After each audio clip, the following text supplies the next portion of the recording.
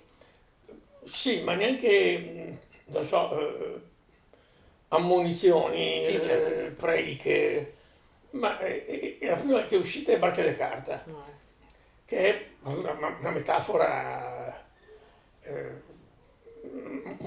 quasi una fiaba, no?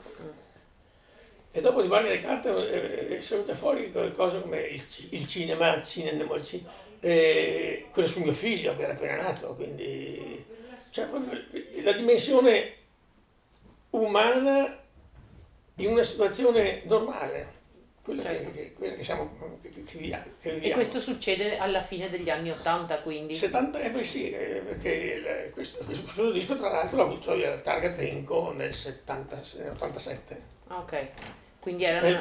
77, 87. Sostanzialmente le nuove canzoni sono la mia interpretazione del senso che ha oggi per uno come me, con la mia storia, la mia età, di stare a questo mondo, di stare a questo mondo con le mie, come autore di canzoni, perché poi Sì, certo. sto a questo mondo con mille cose, ma esistere con la musica, il senso è questo. Sì, quindi una sorta di elaborazione, quindi non parlo più di battaglia, di quello che sta succedendo, ma te lo dico diversamente, te lo dico da uomo che riesce a fare un'elaborazione. Sì, è ragionare su ciò che è stato e poi tentare di ragionare su ciò che sarà. E questo è lo sforzo che pian pianino sta venendo fuori adesso. Adesso che ciò che sarà ne vedrò solo un pezzettino, ovviamente. Mi interrogo però, ti dicevo prima, quando chiacchieravamo, che durante il lockdown, maledette parole inglesi, eh, avevo perso ogni voglia di leggere, di scrivere, di immaginare, una forma di astenia fisica e psicologica. Dopodiché il giorno in cui è terminato ho fatto due canzoni, non una, due, entrambe proiettate al futuro, in italiano, cosa, ed erano mesi che non facevo una canzone. Cioè è come se fosse aperta una seconda fase, o, o meglio che già cominciata prima si stesse espandendo una seconda fase. Sarà così, non lo so, però l'idea è che dopo dopo essermi posto la domanda senza pormela, ma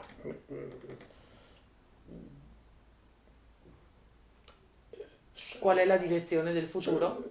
no, la domanda che ci faccio io adesso a questo punto, Ah, certo.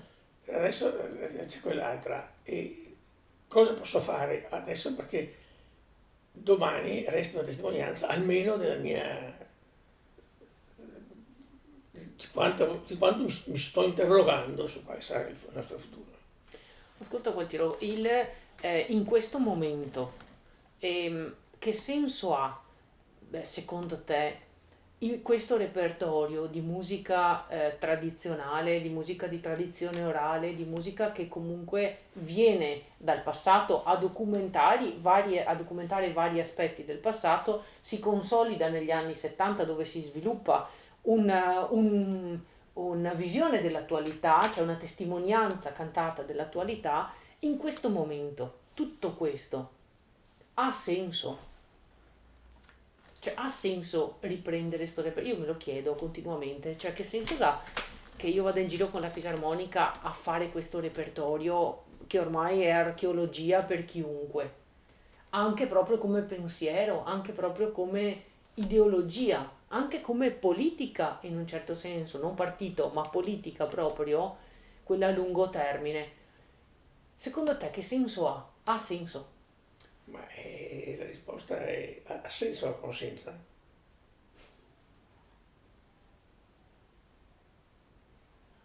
Io credo che ogni conoscenza sia un passo avanti, anche se per quanto indietro si vada a conoscere, è comunque un passo avanti, non è un passo indietro. Pensa che passo indietro dobbiamo fare nel cosmo per fare un passo avanti.